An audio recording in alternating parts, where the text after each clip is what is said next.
Nagpaabot pa ang Provincial Disaster Risk Reduction and Management Council ug ang Provincial Social Worker and Development Office sa assessment nga gibuhat sa lungsod sa Pinamungahan ug Dakbayan sa Toledo sa nahitabong katalagman kagahapon. Anda mutunol ang Kapitolyo og burial assistance ngadto sa pamilya sa mga namatay human maigo og kilat dito sa Toledo. Samtang andam sab silang muhatag og pagkaon ngadto sa pamilyang nabiktima sa pag-uwan og ice dito sa lungsod sa Pinamungahan.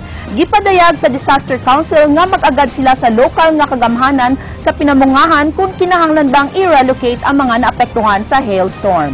Sa balita, wala man din naapektahan pero naagi daw kuno. So, mao to ang atong staff kay nag-coordinate sa Pinamungahan og Toledo ng mga opisina sa social welfare niya. Once ma-receive na nato ang report, ipadagan day nato atong relief assistance, and also nagpaabot po ta sa kaning ato ang kuan disaster nga team nga mohatag pud sila sa ilang report. Would be proven by the municipal engineer o ang local disaster risk reduction management council nga hazard prone gid siya pero may gid and then they have to relocate.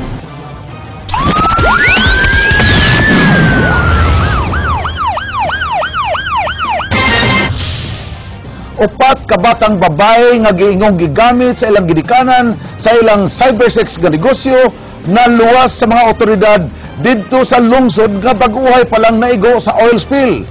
Dili kini ang unang higayon nga ang gidikanan nasakpan nga nagbaligya sa ilang kaugalingong mga anak ngadto sa mga langyaw pinaagi sa internet diha sa Cordova. Ray Pasaporte, Sugin Limi.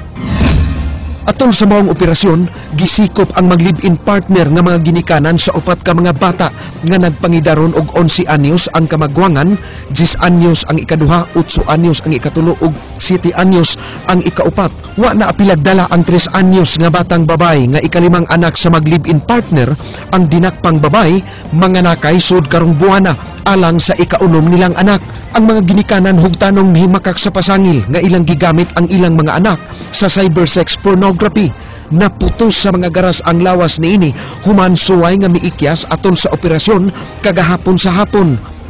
Kisa may nagsulti ano? Wa itaw na Ginoo. Wa gina sir. Kibaw ka ngano usay rason nga giread mo? Wa po ko kahibaw wala. Mao bitaw kitindadanan ako. Kaya gitiun, kisa may traso tiun man yan ay mga bata.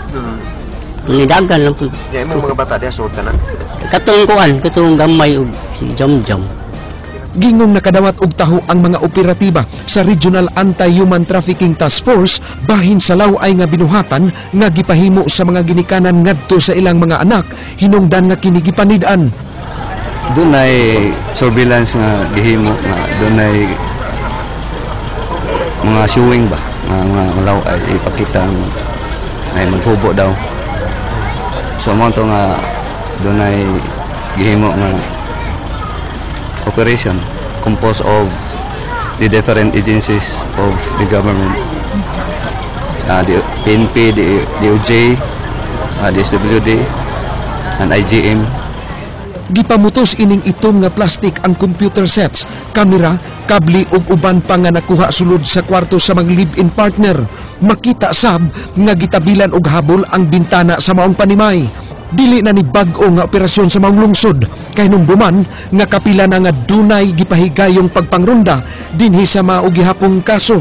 Ana-ana sa kustodiya sa DSWD ang mga bata alang sa counseling og debriefing.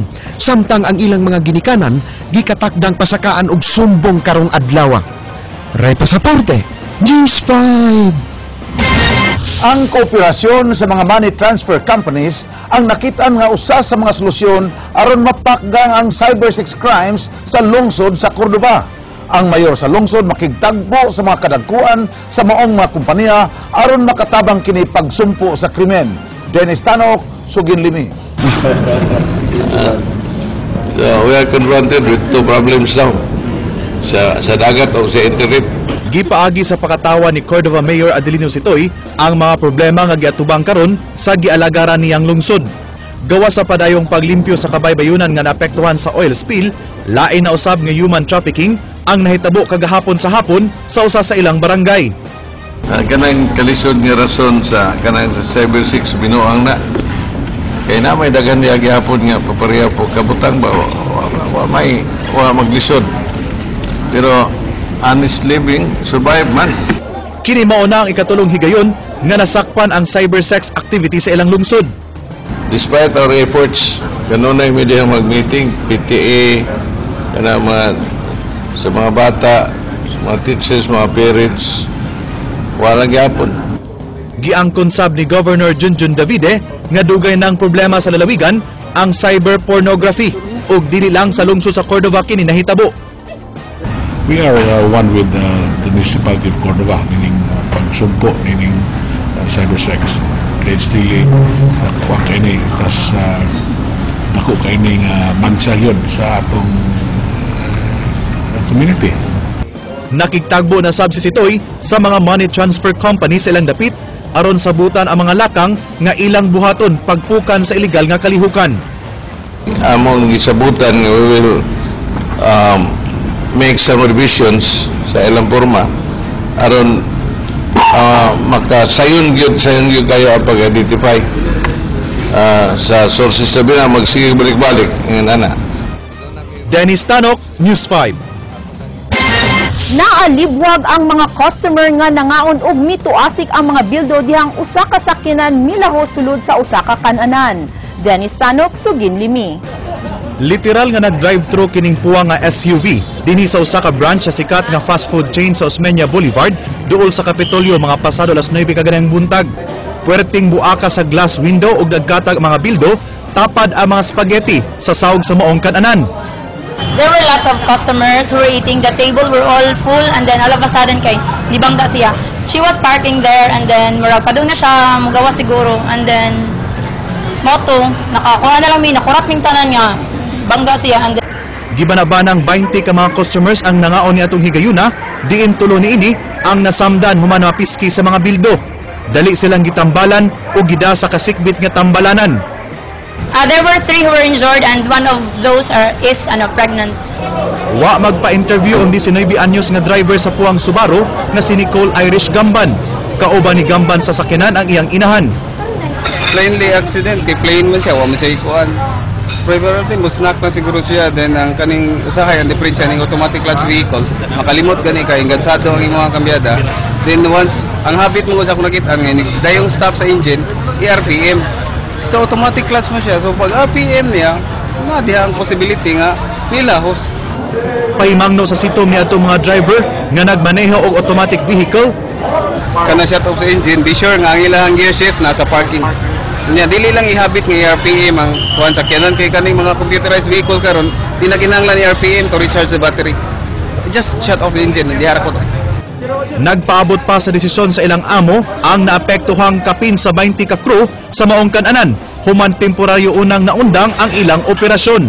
Nisaad na hinuon ang nakabangga nga bayran ang danyos sa maong aksidente. Dennis Tanok, News 5. Patay ang usa ka tricycle driver human po sila sa makadaghang higayon kagabi diha sa sitio Villa Bolsita, Barangay Bulacau. Ray Pasaporte, Sugin Limi. Nasablay sa tricycle nga wa na kinabuhi si Larry Radam, 31 anyos, taga Kabangkalan 1 sa Barangay Bulacau, siyudad sa Sugbo. Human gipusil pasado alas 7 kagabi dinhi sa sitio Villa Bolsita. Dili mo minus 4 kasamad pinusilan ang naangkon sa biktima. Usa ini naigo sa iyang ulo. Usa sa mga tricycle driver mibutyag nga human sa unang buto iyang nakit-an ang nipusil nga nagsakay og motorsiklo. Kauban ang laing duha ka lalaki nga pulos nagtabon silang naong gamit ang sinina. Gitiwasan pagyud matud pa ang biktima. Kami diri ako nagtalikod ko diri ko nagtuwan ko diri. Primero wa pa nauga sa ulo ug pusil ba wa pa nauga pagka kuana ikaduha ni naob moto sa gunso nagpatulog. Wala. Gipakita usab ni Gerson ang buslot sa ligid sa iyang tricycle. Hasta na ang buslot sa iyang purol nga naigo sa bala. Salamat ka, no? Oo, salamat. Wala. Kapsingan na yun. Nakurat na lang si Lisa sa nahitabo sa iyang kapuyo. Wala ko kabaw sir, kay karong adlaw nag-driver gyud na siya niya. Kung na siya makontra kan lalis dirira nga kuan mga driver. Mustorya gyud na siya nako.